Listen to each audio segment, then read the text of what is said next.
Les frères et sœurs, on ne se rend pas réellement compte de l'importance de l'amour en tant qu'enfant de Dieu. Ce soir, le Seigneur m'a emmené dans une réflexion que j'aimerais vous partager. Le Seigneur Jésus disait, « C'est à l'amour que vous aurez les uns pour les autres, que tous se reconnaîtront, que vous êtes mes disciples. » Et puis je me suis posé une question. En tant que disciple du Seigneur, il y a beaucoup de choses qu'on manifeste. On peut faire des miracles, on peut guérir les malades, on peut chasser les démons. Mais le Seigneur dit, « C'est à l'amour que vous aurez les uns pour les autres, que tous reconnaîtront que vous êtes mes disciples. » En vérité, quelqu'un peut croire que tu es disciple du Seigneur. Par les miracles et les actes que tu fais, quelqu'un peut croire que tu es disciple du Seigneur, parce que tu chasses les démons en son nom. C'est ainsi que lorsque les disciples ont dit au Seigneur, « Seigneur, nous avons vu des gens chasser les démons en ton nom, et nous les avons empêchés. » Le Seigneur a dit, « Laissez-les, car personne ne peut chasser les démons en mon nom et parler mal du Fils derrière celui qui n'est pas avec nous et contre nous. » Donc par le fait que tu chasses les démons au nom de Jésus-Christ, on peut reconnaître que tu es son disciple. Il n'y a pas de souci là-dessus. Mais il dit la seule chose qui met tout le monde d'accord, la seule chose qui fait que tous, même les plus incrédules, même ceux qui ne croient pas au miracle, même les plus cartésiens, la seule chose qui fait que toutes ces personnes-là, lorsque tu auras fait des miracles, lorsque tu auras guéri les malades, tu auras chassé les démons, ressuscité les morts, prié pour les gens, que tout le monde aura cru, mais qu'il restera une poignée de personnes dont le cœur est dur et qui ne voudra pas croire. Il dit là, c'est l'amour qui fera la différence. Ils disent, c'est à l'amour que vous aurez les uns pour les autres, que tous reconnaîtront que vous êtes mes disciples. Lorsque les paroles de connaissance ne suffisent plus, lorsque les prophéties ne suffisent plus, lorsque les miracles et les prodiges ne suffisent plus, c'est l'amour qui fera la différence. Et lorsque tu sais cela, tu ne dois pas utiliser cet amour en dernier recours, mais tu dois comprendre que c'est l'outil principal et primordial afin que tout le monde sache que tu es disciple du Seigneur. Et je me suis dit, comment, dans ce monde où tout le monde dit à tout le monde « je t'aime », tout le monde dit à tout le monde beaucoup de choses, comment on peut savoir que toi tu es disciple du Seigneur? Parce que l'autre aussi peut dire oui, mais moi je t'aime, moi je t'aime, moi je t'aime. J'en suis arrivé à cette conclusion pour que l'on sache simplement par ton amour que tu es disciple du Seigneur. C'est que l'amour que toi tu manifestes est supérieur à l'amour que tous les autres manifestent. Ça veut dire que là où l'amour des autres a une limite, là où quelqu'un peut dire « Ok, moi je t'aime beaucoup, mais si un jour tu me fais du mal, je peux te pardonner. Ok? Mais si tu me fais encore du mal, c'est fini. » Le disciple du Seigneur, celui qui va dire « Tu m'as fait du mal une fois, je te pardonne, tu me refais du mal, je te repardonne, tu me fais encore du mal, je te pardonne. » Et puis même les gens autour vont dire « Mais comment tu peux lui pardonner 3 fois? Mais toi t'es une pigeonne, toi t'es un pigeon, comment tu peux encore lui pardonner? » Et tu dis « Ah! Je pardonne encore quoi? » Les gens vont dire « Mais comment? » Et puis ils vont dire « Non, mais toi t'abuses. » C'est-à-dire là où n'importe qui aura arrêté de pardonner, la Bible dit 67 fois. Là où les gens ont arrêté, déjà au bout de la 2e fois, toi tu dis dans 3, 4, 5, 70, 67 du 7. Et c'est lorsque tu auras de l'amour excessif, lorsque ton amour dépassera même l'entendement humain, lorsque l'amour que tu manifestes dépassera même la compréhension humaine, que les gens commenceront à dire « Ah non, toi c'est trop », là on reconnaîtra que tu es disciple du Seigneur. Écoute, à toi qui veux puissamment être utilisé par le Seigneur, cherche avant tout l'amour. Vous allez vous-même vous rendre compte que lorsque vous demandez au Seigneur « Seigneur, utilise-moi », la première chose qu'il va faire, c'est qu'il va vous remplir d'amour. Je m'étonnais au début de ma conversion, pourquoi je disais au Seigneur « Seigneur, utilise-moi ».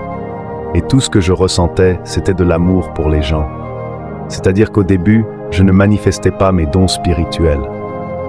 Au début, pas de dons qui se manifestaient, mais seulement de l'amour. Et je disais, mais Seigneur, qu'est-ce que tu veux que je fasse avec cet amour? Moi, j'ai besoin que tu me donnes les dons pour opérer. Et tu me donnes de l'amour. Écoute, Réjouis-toi lorsque le Seigneur te donne d'abord l'amour, après les dons plutôt que les dons, et un manque d'amour.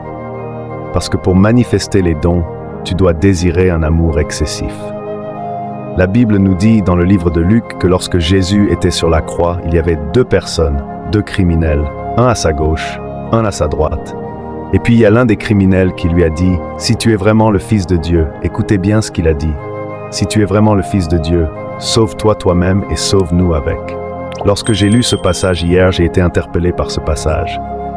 Véritablement, ça m'a interpellé parce que le criminel a dit « Si tu es le Fils de Dieu, sauve-toi toi-même et sauve-nous. » Donc, ne te contente pas de te sauver, mais sauve-nous aussi. En fait, par là, j'ai compris que si ce criminel faisait preuve de méchanceté avec le Seigneur, si ce criminel disait « Si tu es le Fils de Dieu, sauve-toi », c'est parce que derrière lui-même avait besoin d'être sauvé. Écoute, il y a des gens qui sont méchants avec toi, qui font preuve de méchanceté avec toi, parce qu'en réalité, eux-mêmes, ils crient de l'intérieur. Quelqu'un qui est méchant avec toi, c'est parce que lui-même, il n'est pas bien. Lui-même, il a un mal-être. Et vous allez vous rendre compte que souvent les gens, pour couvrir et étouffer leur mal-être, ont persécuté les autres.